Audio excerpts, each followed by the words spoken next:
Hello, friends, and welcome back to another episode of Coaching for Millennials. I am your host, José Miguel Longo, and I'm really excited to come back for another week, which is always a win in my book, but also to present you with something that has been, I think, not just top of mind for me personally, but I think conversations a lot of people are probably having internally in their brain and not out loud. And if you're having it out loud, I hope it's with a friend, a therapist, a family member, someone you trust that can help you process things. Because with the world being so heavy in today's society, and I think the world has just gotten heavier and heavier, millennials have felt an enormous pressure of what does really life look like and how do you build a quality of life that seems not just fulfilling, but one that feels full. So today's episode is why your life feels full, but not fulfilling. And some of the inspiration from today's episode, which coincidentally, I had been planning on having this conversation slash topic already, but in the process of scrolling through my Instagram feed, I came across a TikToker whose video was shared on Instagram. And then I found the TikToker on Instagram because I was then like, can I find this person? This person goes by the name of, and bear with me, I should have written this down. Where is your name, lady? Kristen Sheltz, KristenShelt. She's a founder of a company called Earthwell, Etherwell. You can find her on Instagram at Etherwell 2025 Earthwell, or on TikTok at Kristen, Kristen 1942. She had mentioned the moment she said millennials' perception of time is not linear was, wait, what? I need to hear what this woman's talking about. Now, before I jump into any of that, let's talk a little bit about framing this episode so that you have an understanding of where we're going with this and why, and we'll build our points from there. So here's something to consider. And, for the topic of our conversation, if you've ever thought this, my life is full, but I don't feel fulfilled, this episode's for you. So because a lot of millennials have built lives that look good on paper, you have the job, you have responsibilities, you have a routine, you have things going on. Your calendar seems full, but internally something feels off. Not broken, just missing, right? I mean, who can relate to this? Anybody? There's always something that I feel like something is missing. I don't know what it is. I can't really quite put my finger on it. And for someone who is a life and career coach and I practice emotional intelligence and I have all these different experiences and learnings, and there's always sometimes something that's missing, right? And for many of us, the confusing part is that you can't quite put your finger on the thing that's actually wrong, right? So instead of addressing it, we just keep going through life, act as if something isn't wrong. We pretend that it's not there. We sweep things under the rug. So today, we're going to be unpacking that. We're going to peel back the layers of the onion. We're going to pull up the rug, sweep everything out, collect our little pieces, and figure shit out. Now, before I jump in, I want to dive into my segment of what I'm liking, what I'm listening to, and what to look out for. So what am I liking? I am excited to watch the season finale of Drag Race UK versus the World. Now, this aired, when you're watching this, the finale aired the previous week. I'm watching it a couple of days later. So bear in mind that when you're watching this, I will already have learned that who won the finale. But Drag Race has become a really important part of my life for so many reasons. RuPaul is someone who I've admired and looked up to since I was a kid. I remember being in 6th or 7th grade, and I was part of the video yearbook. Yes, I'm a big dork at my junior high school. And one of the segments we were clipping was You Better Work, Cover Girl, into a reel of different things that happened in that year. And that song was very catchy and poppy, and it was on the radio, and it was a great song. And I'm such a lover of dance music and anything that makes me move, not just being Dominican and Latino, Hispanic, however you want to identify, but I love to dance and I love music. And if it has a good beat, I'm going to bop to it. But watching RuPaul on TV and then watching the video and watching that always made me feel emotional. I never understood why. I never understood, what it did.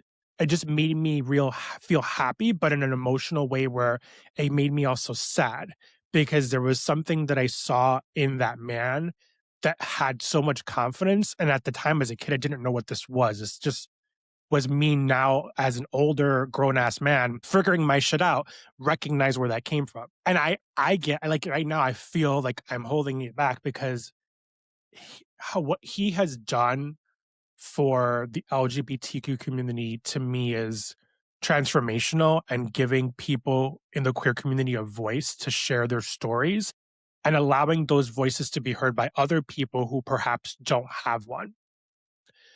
So I know I really took this on a very different tangent, but I'm just excited that I get to go watch that this weekend, today, maybe. And then, to watch season 18, RuPaul anyway, we're down to the last six queens. And this season seems like, I don't know about y'all, but, you know, this is also falling into like, what am I listening to? Or what am I watching? Because it's part of what I'm liking. This season of RuPaul, the regular RuPaul edition, seems like such an amazing cast. They genuinely like each other and like have grown to a really strong sisterhood. And the foundations of that has just been an amazing season. I hope that they get nominated for Emmys this year for season 18. The production has just been chef's kiss, like so on point. So I'm really excited for all of that. Now, let's move into what to look out for. So, if you remember last week, I had mentioned that I have a couple of things growing and brewing, right? And I also had mentioned that I made a shift from wanting to plan episodes where I was doing 2 episodes a week. And now we pivoted back to our weekly episodes. And I think this structure makes a lot of sense regardless. I feel that in watching the number of downloads and watching the number of viewers, I saw a trend where it went down over the course of the last 3 weeks, perhaps, when I started to do 2 episodes a week. And I don't think I was giving people enough time to process, listen, watch, view, consume the content, and I was putting it out too quickly. In retrospect, I think it kind of made sense to do the Unstuck and Focus series where it was doubled up. And that actually ended up being the 2 weeks in which I did do 2 episodes a week. So that kind of made sense, but hindsight is that I've learned that no, that's not the great recipe for it. And in wanting to grow just the YouTube channel and the audience, because that's one of the biggest, one of the goals I have for my coaching practice is to grow on YouTube. And I used to think that podcasting back in the day was just the audio piece, but the video piece really resonates with me. Obviously, I'm doing this on camera and I want to have guests come on to season 6. And for what to look out for is that if you're listening to the podcast and if you're someone who wants to book a guest to be on the show, please be patient with me. I'm going to be sending emails out to everyone who's reached out to me in the last month with a link to my podcast to be a guest on the show form. The form has been completely revamped. It's been revamped with very much so intentional information that I'm requiring every single person who wants to be on the show for that to feel like your expertise or niche or whatever it is that you're looking to talk about on the show fits into me, my audience, and what the show is about. I appreciate the love. I've gotten a lot of people reaching out. Literally, my inbox is flooded by people who want to be on the show. I'm also going to put in an auto reply on my inbox for the next month. So, meaning end of March, beginning of April, and all through April until my website is fully built and developed for the purpose of people who are reaching out and wanting to connect to be on the show. The link will be on that autoresponder. It is the only way that I'm going to be able to manage what's coming up in my life to be able to support wrapping up my course, finishing these guides and these tools and resources that I'm working on, and to dun dun dun, dun I'm starting a new job. And the job is a full-time gig. It's not a contracted or consulting gig like I have been doing with my business. This is a full-time W-2 job. And I will talk more about that in the next week because our next week's episode is focused on career. But I wanted to just share all the things to look out for. And looking out for that is also kind of laying out the foundation of how the show, Coaching for Millennials, how the podcast, all the things is going to really, live. So here's a sneak peek of the framework that I've been building behind the scenes. So if you're someone who is a millennial, right? And even if you're not a millennial, please don't feel like because I'm being more intentional in what I'm sharing that this isn't for you. I want the Gen Zs. I want the Gen Ys. I mean, Gen Xers, not Gen Ys. Millennials are Gen Ys. I want the Gen Xers to show up here. This is for anyone, but I am a millennial and I so feel like my generation has been just fucked and we're trying to figure it out and I want to figure it out together. And that's why I'm now paying attention to what's out on platforms and social media to help other people find those messages through me, but also in me sharing what I've been doing for the last 6 years. So if you're someone who is in a mindset that you're exploring your identity. And what does that mean when I say exploring your identity? This means like you're trying to figure your life out. You're trying to figure your shit out. That's part of your identity. If you're someone who's looking for clarity, right? A lot of what things we talk about here is emotional intelligence, mindset development, mindset coaching, clarity, building, and focus. And if you're someone who's looking for strategy, this is the career stuff. This is the stuff where I talk about the shit that no one wants to talk about when shit gets ugly in your career and how to do it right and how to help you get through it. This is the direction we're going in. And I'm being very intentional, being very mindful, very demure, but also very focused because there needs to be a structure that it really helps me grow and grow the show and all the things I have going in my business. The initial intention of this podcast was to help me build an audience that would get me clients to build a business. That was the goal of this podcast. This podcast in the last 6 years, mind you, in April, we'll be celebrating the 6th year, has taken me into so many beautiful directions and rewarded me with great opportunities. Some of them were financial rewards where I've gotten contracts and gigs, public speaking, moderating panels, and hosting events and coaching and all the things. And some of them I've done for a very nominal, almost free to give back to the community and things of that sort. So it has been very fruitful, but I want more of that. I'm saying this out loud because it's important. And I think it's important to share that. And I think it's important for me to let myself say what I'm feeling and thinking when I sometimes don't, but also expressing it in a way where my audience should know I'm here to be vulnerable with you. I'm here on this journey with you. And my journey is to build a coaching practice that really is focused in supporting millennials while also building out tools, content, and resources that are going to help them be the better version of themselves and the version they're looking to become. That's really at the root of it all.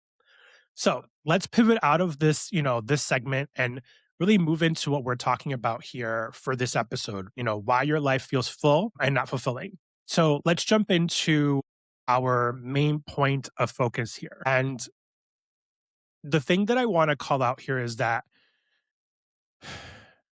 if you're someone who is a millennial and you're between the ages of, let's say, 30 to 45, you've built a life that's full, but not an intentional one. Now, I'm pausing there because you're like, wait, what the fuck is he saying? Let's start here. A lot of millennials didn't intentionally design their lives. They followed a sequence: school, job, stability, responsibility. Now, here's where the connection to what Kristen 1942 from TikTok was mentioning. She says linear time rewards stability. We were told to follow the steps. Go to school, get a job, get married, buy a house, have kids. I've left out a few of those, not on purpose, but I'm not copying her. Her message is relevant to what my message is. But I think it's important to like listen to it. I loved what she said and I'm giving her credit.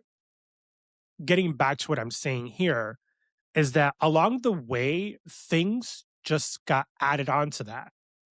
Now, in the space of where I live and focus on, that means more work, more commitment, more expectations. So your life became full around how you were lifing and how your career was also lifing as well. The two blended very much so together, but oftentimes we don't know how to separate them. Now, until one day, your life just feels full, but you didn't consciously choose all of these things. Some of these things you really said yes to, but not realizing what you were saying yes to in the first place. So, someone who says yes to everything, which I've learned my lesson, I'm learning. I'm going to be 43 this year. I am not saying yes to nothing that's not serving me, honey. Let's get focused here on why I'm saying this. You said yes to extra projects, yes to social obligations, yes to family responsibilities. That means you're just constantly busy. If anybody who's listening to this show knows me, I hate telling people I'm busy. I'm so busy. It is a word that drives me crazy. I feel like it's overused, but there's no other way to really talk about how we're doing except being short and saying I'm so busy. Now, the thing that we've never asked ourselves is this actually aligning with what I want? Have you asked yourself that question? Because the thing here that I want to really call out is that we have to start being intentional. If we're not intentionally focusing on the things that are creating this fullness in our lives and understanding why we've allowed them to be, while also being mindful to how we're not going to allow them to continue to be, then we're not going to change this feeling of just being full but not fulfilled. Do you know what I'm saying? I want that to kind of like sit and, be reflective. So here's a reflection for you. Where in my life I'm maintaining something just because it's already in motion. I'm going to say it again. Where in my life am I maintaining something just because it's already in motion? My nose is itchy. That's something that I think really sets a framework for what we can do to start to change that behavior. So let's go a little deeper here because this isn't just about time, it's about identity. Now, here's the second point I want to go into to go further into this. You've outgrown the version of success that you once wanted. Remember how I said if you're somewhere in the ages of your 30 to 45, here's where this starts to come into play. What fulfilled you at 25 not fulfill you at 35. That's normal. You're not that same person. But a lot of millennials don't update their definitions of success. Have you? I'm surely looking at that at 43. And I'm still 42, but for sure. So we just keep chasing the same goals, but that no longer feel meaningful. Now, here's an example. You worked hard to get the job, you got the title, you got the salary, and then you realize, I don't actually enjoy this. But instead of adjusting, you push through because you think, I should be grateful. How many times have you done that to yourself? I know I surely have. It was the thing that caused me to say to my boss in my last job, saying, if things don't change, I'm going to leave. I have to leave. It was a conversation where I felt like this isn't being meaningful to me as much as I want to have an impact. Now, even though this episode is really focused on life and identity, you can't have an identity without a career, and you can't have a life unless you have something to fall on to help you create the life that you're wanting to build. Let's not forget those two things go in tandem. So let's reframe the structure of I should be grateful, because that's a very important piece of your identity that you need to call out and be mindful of. And in the reframing of it, gratitude and misalignment can exist at the same time. So, yes, you can be grateful and still want something different. That's the core here. Yes, you can still be grateful and still want something different. Now, in the reflection context of this point, what version of success am I still chasing that no longer fits who I am? I say it again. I'm going to pause this time. What version of success am I still chasing that no longer fits into who I am? This is where the real shift starts to happen. And here's our third and final point for today's episode. Fulfillment is not built by default, it is designed. And this to me was like a aha moment, because a lot of how I translated the podcast over the last 3 years, I would say, was in building something that's reflective of life design. How do you build the life? How do you design the life that you want and deserve? And the same thing with your career. So when I was framing this and writing this, it really was reflective and saying, yes, this is an aha moment, but it should be an aha moment for you too. So fulfillment is not built by default, it is designed. Fulfillment is not automatic, it requires intention. And most people don't pause long enough to design their life. They just manage it, right? How many people have done that? I'm guilty of this just as much as the next person. I'm not here to act like this hasn't happened to me. I'm teaching from my examples. That's where this comes from. My mistakes are not the ones that I want you to create. Let's be honest here. But here's a real good example of what this looks like. So, someone who shifts from working nonstop to creating space, saying yes to setting boundaries, chasing more to choosing better.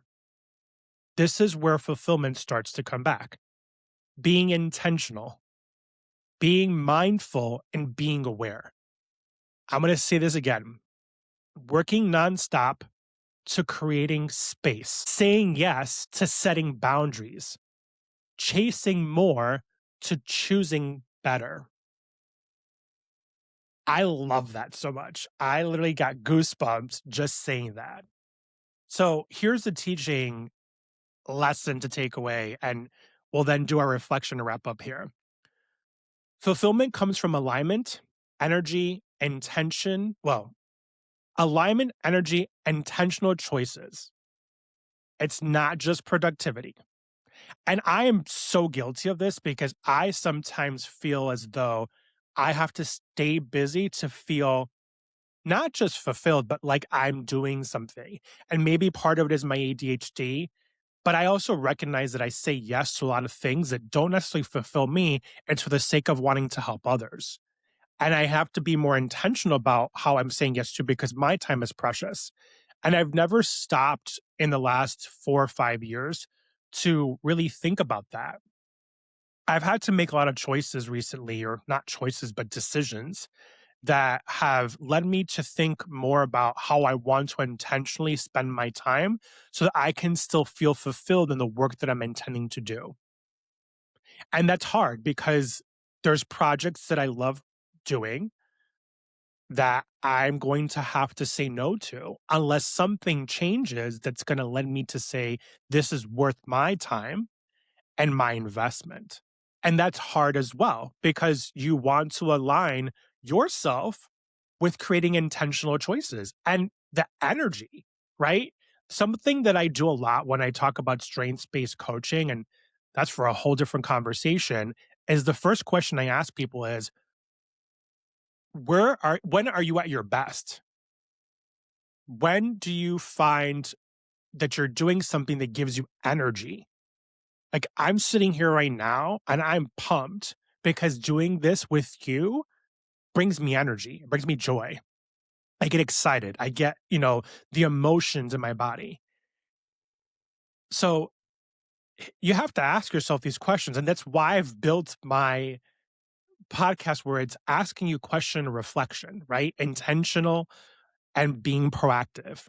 So in this mindset, I mean, I know I went a little tangent there, but in this mindset and this framework, fulfillment comes from alignment, energy, and intentional choices. It's not just about productivity. So here's your reflection. If I could redesign one part of my life right now, what would you change? Get your journal, get your notebook, pull up the notes app on your phone, pause this if you need to and come back, write it down. And there's more. Trust me, I have a call to action here for all of you. But this reflection is really important because this is where you start to remember how I said peeling back the layers of the onion? This is where you start to do it. If I could redesign one part of my life right now, what would I change? So let's wrap this up and put a pretty bow on it. If this episode resonated with you, I don't want you to just think about it. I want you to take action. So tonight or sometime this week, write this down. What in my life feels heavy? What in my life gives me energy? What am I doing out of obligation versus intention? This little exercise alone can start shifting so many things in your life and ultimately help you build alignment, focus, and intention. Now, if you're sitting there thinking, my life looks fine, but it doesn't feel right anymore, that's not something to ignore and just sit there and ponder and say, well, this is all good. That's something to explore because that's actually a signal that your body is sending to your brain that you've grown, but your life hasn't caught up to you yet. Now you're saying, like, what the fuck is he saying? What this means is that you need to wake the fuck up because you are doing things that aren't serving you and you have to shift to then reevaluate. You have to realign and you have to redesign. Having that in mind, this is what I do with millennials. I help them reevaluate, realign, and redesign the life that they were actually meant to be living so that it feels fulfilling. So if this episode hit home today, send it to someone because a lot of people probably feel this way. And don't just say this aloud. I want you to feel like this is part of something you're going to do and take action. Your life can be full and it still needs adjusting. And you're allowed to make changes. So don't be scared. All it takes is one small step. The one thing I always say is, how do you eat an elephant? And it sounds weird to say that. How do you eat an elephant? One bite at a time. So, having said all this, I hope that this episode brings you a little bit of an eye opening, a little bit of joy, a little bit of wisdom, but a lot of love. Until next week, I'll see you on the channels, and I hope you have an amazing rest of your week. Love y'all. Take care. Bye.